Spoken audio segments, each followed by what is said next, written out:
What's poppin', everybody? Dr. Apolly back in the business, up in here again. And here we have the return of Smash Brothers videos, because I know you guys missed my Smash Brothers videos. So yeah, they're back. Here we have like a really requested video for me to redo. People are really requesting me to redo this video for a bunch of reasons, which I'll explain. That video is pretty outdated because of the DLC characters. And some of the characters, they weren't really in the right spots, and I didn't really explain why they were overpowered in their respective games. So yeah, I plan on fixing that in this video. For the characters I already talked about, and I didn't really do too bad of a job explaining why they were overpowered, I won't go over them too much. I'll just briefly give some points. If you guys want more detailed explanations, you guys can look at the original video. I am including Project M again because, like I said, it has a bigger competitive following than the other fan-made mods and games such as Super Smash Flash 2 and Super Smash Bros. Crusade. And yeah, a lot of the pro Melee players like Armada and Hungrybox, and even some of the pro Brawl players like Zero were playing Project M, so I think it's pretty fair to include them. With all that being said, let's start the list. Number 10 is Sheik from Super Smash Bros. 4. This is up to version 1.1.5, I think. So yeah, Sheik had really good needles, best projectile in the game by far. A really good combo game, 50-50 kill confirms, one of, if not the best neutral in the game. I explained this in the previous video, if you guys want to check that out. I explained it in better detail. Yeah, let's just move on with the list. I don't want to make this video too long. Number 9 is Pit from Project M. Pit has one of the best neutrals with his arrows and his forward air and his forward tilt, which are really strong moves that could combo and do all this other cool stuff. Down air was a good combo move. Yeah, like I said, the arrows could gimp people. I didn't say they could gimp, but arrows are really good. They could also gimp people. He had a chain grab. He had a really strong up B. Up air was also a really good combo move. And yeah, I went into more detail in my original video. Go check that out in the description. Number 8 is Pikachu from Smash 64. Now this part in the list, last time I think I ranked Pikachu like 9th or something. I had no idea why he was overpowered. I kind of just put Kirby and Pikachu from Smash 64 there just because I said I need to put every single Smash character from every single game. Well, consider every single game for the list. I just kind of threw Pikachu in there. I didn't really know why he was OP, but through more research and through asking a bunch of fans, I've gotten a better understanding now. Quick Attack was a really strong move. It was invincible, and it was like probably one of, if not, actually yeah, I'm pretty sure it was definitely the best recovery in the game. Thunder literally has unlimited range in that game. It literally has unlimited range. That's crazy. His up air and neutral air are really good combo moves and really good off stage for gimping people. His combo game in general is just really good. Like all his moves just flow into each other so nicely. Kind of like Sheik in Smash 4. All her attacks just combo into each other so nicely. Quick Attack is again the best recovery in the game, and Thunder has infinite range, and I forgot to say it could kill people off the top extremely at extremely early percents. His smash attacks are really powerful, and he has like the best kill throw in the game for no apparent reason. His weaknesses is that he's really lightweight and easy to combo to a certain extent. He also has a positive matchup versus every single character in the game. Like not even, it's positive versus every character in the game. So yeah, that's why Pikachu's OP. Number 7 is Smash 4 Diddy Kong.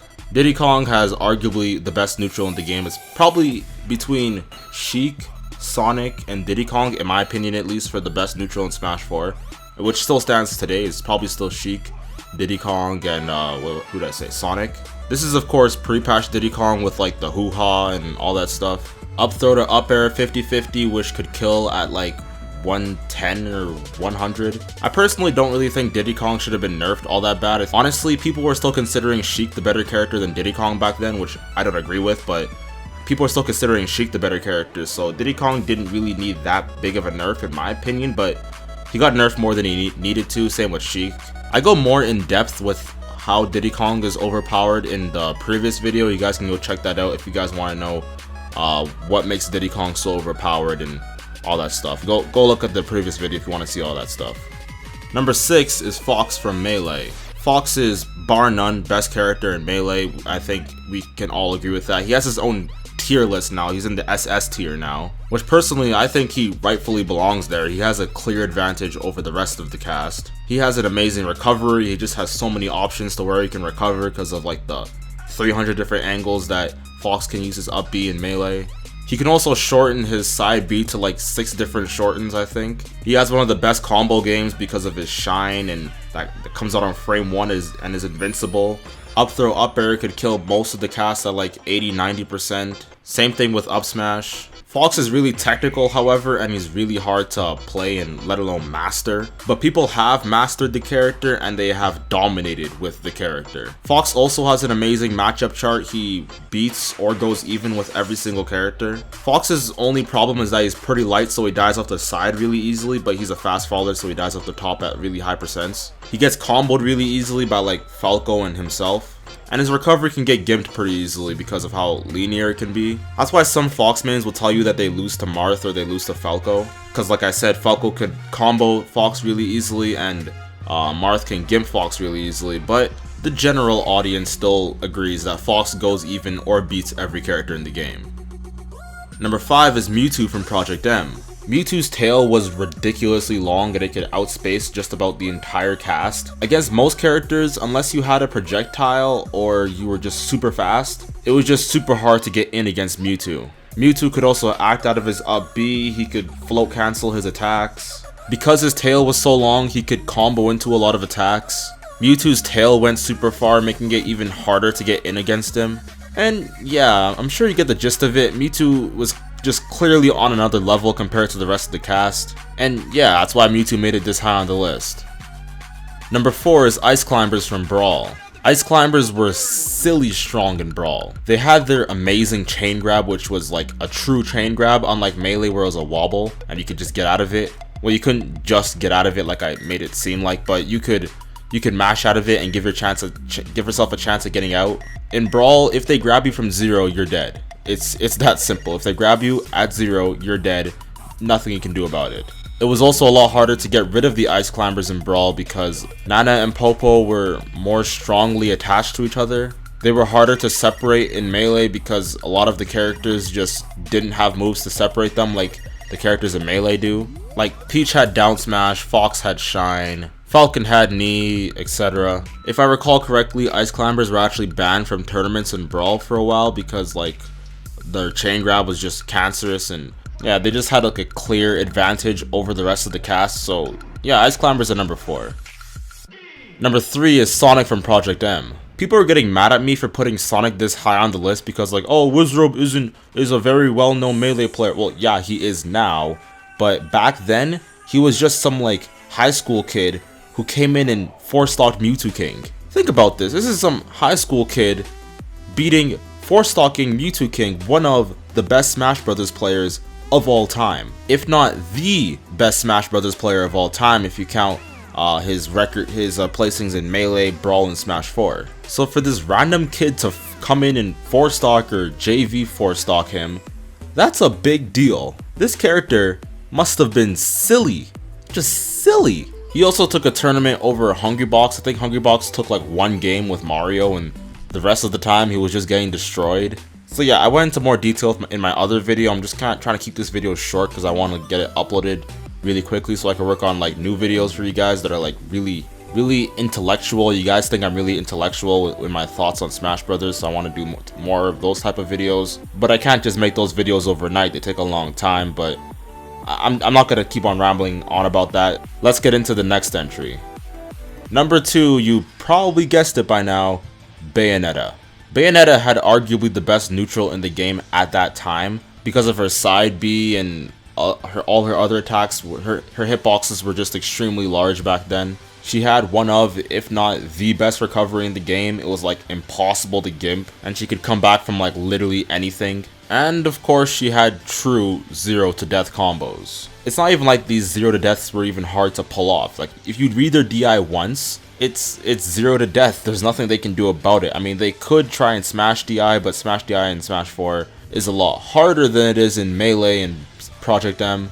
And it's not even like these 0 to death combos were like super complicated or like super precise to do. Like they were, I could go into training room, train with Bayonetta for 20 minutes, and I can master those 0 to death combos. Heck, a complete noob can master those combos and take a set off a top player. Okay, not a complete noob, they probably have to be pretty good at the game, but if I do recall correctly, Nairo lost to a random Bayonetta player at Pound 2016 to take him into losers bracket, and this was just some random Bayonetta player. Like, I don't even know who he is off the top of my head.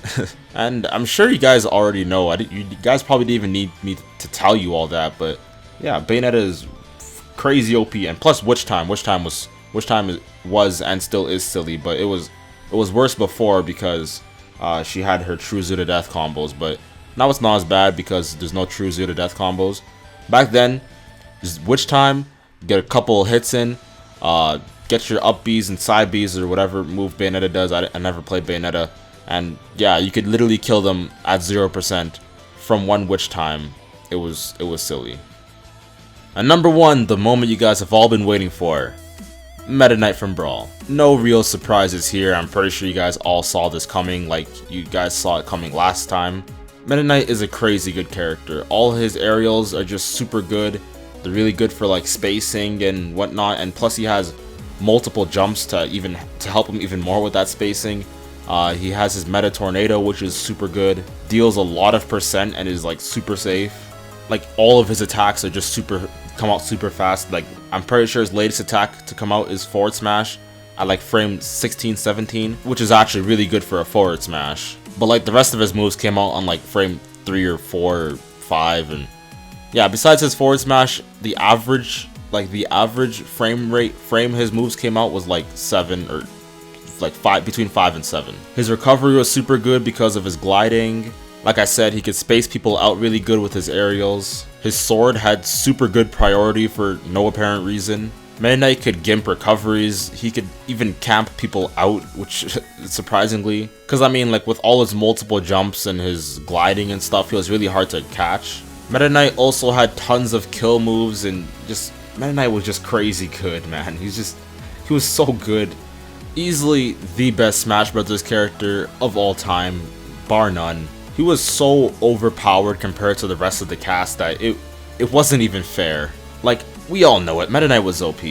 So yeah, that's gonna be it for this video. I hope you guys enjoyed this video. I hope I wrote my wrongs, or however that saying goes. That was kind of the point of this video. I mean, that video doesn't really have that many dislikes. It's not really like that horribly received like some of my other videos. So yeah, like, comment, subscribe, all that stuff. I have a really good and creative Smash Brothers video I have planned. I can't wait to share that with you guys. I'm really pumped for it. I started the script a couple days ago. I'm just getting started, but it's gonna be a really good video, and I know you guys are gonna love it. But yeah, anyway, that's it for this video. Like, comment, subscribe, all that good stuff. I'll see you guys in my next video. Peace.